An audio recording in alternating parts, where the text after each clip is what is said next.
Dinas DP3AP2KB Mimika gelar peningkatan kapasitas sumber daya lembaga penyedia layanan pemberdayaan perempuan pada Selasa, 30 Juli 2024 yang dihadiri organisasi masyarakat dan organisasi perempuan di Kabupaten Mimika.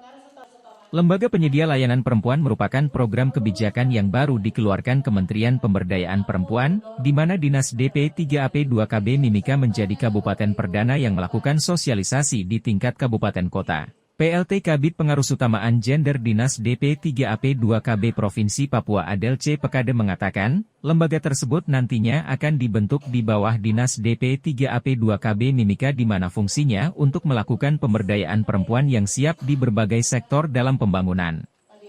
Dikatakannya, berdasarkan data yang dimiliki hingga kini perempuan masih mengalami ketidakadilan, ketidaksetaraan di berbagai sektor pembangunan.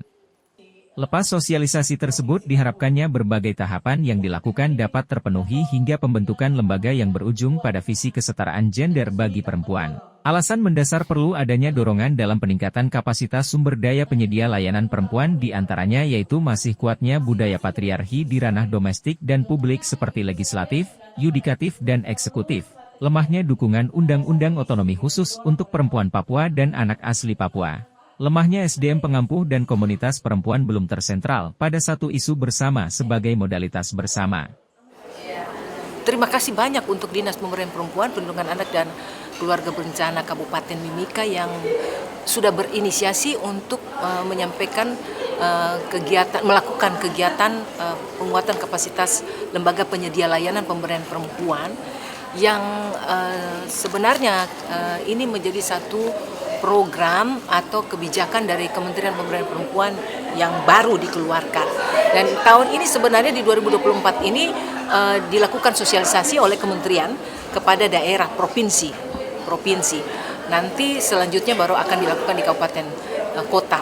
Namun Timika ini sudah luar biasa, dia melakukan inisiasi lebih dulu untuk memperkenalkan kepada organisasi-organisasi masyarakat, organisasi perempuan yang ada di Kabupaten Mimika, supaya mereka memang betul-betul memahami ini dan lebih lagi untuk mengembangkan apa yang sudah dilakukan oleh organisasi-organisasi ini. Sehingga ke depan nanti tentu akan dibentuk satu lembaga penyedia layanan pemberdayaan perempuan yang ada di Kabupaten Mimika. Ya, untuk memberdayakan para perempuan-perempuan agar siap di bidang politik, siap di bidang ekonomi, siap di bidang sosial, lestari, lingkungan yang tadi ya, dan berbagai hal untuk terlibat dalam berbagai pembangunan. Yang melakukan pemberdayaan itu pemerintah atau organisasi sendiri? Tentu tidak bisa sendiri, pemerintah harus bersinergi dengan masyarakat, organisasi masyarakat, lembaga masyarakat, sehingga betul-betul semua itu terlibat untuk melakukan upaya-upaya di bidang pemberdayaan perempuan, perlindungan anak. Mengapa harus ada lembaga penyedia layanan pemberdayaan perempuan? Karena berdasarkan data, ya, perempuan itu masih mengalami yang namanya ketidakadilan. Masih mengalami ada yang namanya ketidaksetaraan dalam berbagai bidang pembangunan, pendidikan, kesehatan, ekonomi, ya, kehidupan sosial. Teknik pemberdayaan ya Bu ya, itu ada petunjuk dari kementerian? Pedoman, ada standarisasi untuk lembaga penyedia layanan, itu sudah ada buku pedoman. Nah, tahun ini baru dilakukan sosialisasi oleh Kementerian Pemberdayaan Perempuan. Nanti setelah itu tahapannya, setelah ada usulan dari Dinas Pemberdayaan Perempuan, lembaga masyarakat siapa yang diusulkan gitu untuk betul-betul bisa memasukkan standarisasi, bisa mengintegrasikan fungsi dari lembaga penyedia layanan pemberdayaan perempuan sesuai dengan standar dari kementerian, sesuai dengan pedoman yang sudah dibuat itu nanti yang akan dilakukan bimbingan teknis, akan dikuatkan untuk betul-betul akan akhirnya dia jadi sesuai dengan standar layanan yang ada.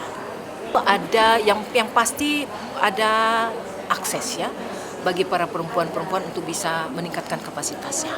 Itu sudah pasti karena di dalam program LPLP salah satunya adalah ada promosi, ada informasi, ada peningkatan kapasitas, ada pelatihan kan. Di dalamnya ada juga layanan-layanan rujukan apabila perempuan itu butuh untuk dirujuk ke berbagai lembaga atau institusi terkait gitu ya. Jadi kedepannya perempuan punya akses untuk di situ, lalu dia juga bisa punya peluang untuk meningkatkan kapasitasnya di berbagai bidang di dalamnya, ke depannya seperti itu kita harapkan. Walaupun selama ini mungkin ada di berbagai lintas sektor ya, nah, tetapi dengan adanya ini lebih terpusat dan datanya lebih ada begitu, lebih siap begitu datanya. Karena kalau selama ini itu agak susah ya kita mau mengumpulkan data mencari para perempuan-perempuan yang siap di berbagai bidang itu. Tim Liputan Papua MCTV.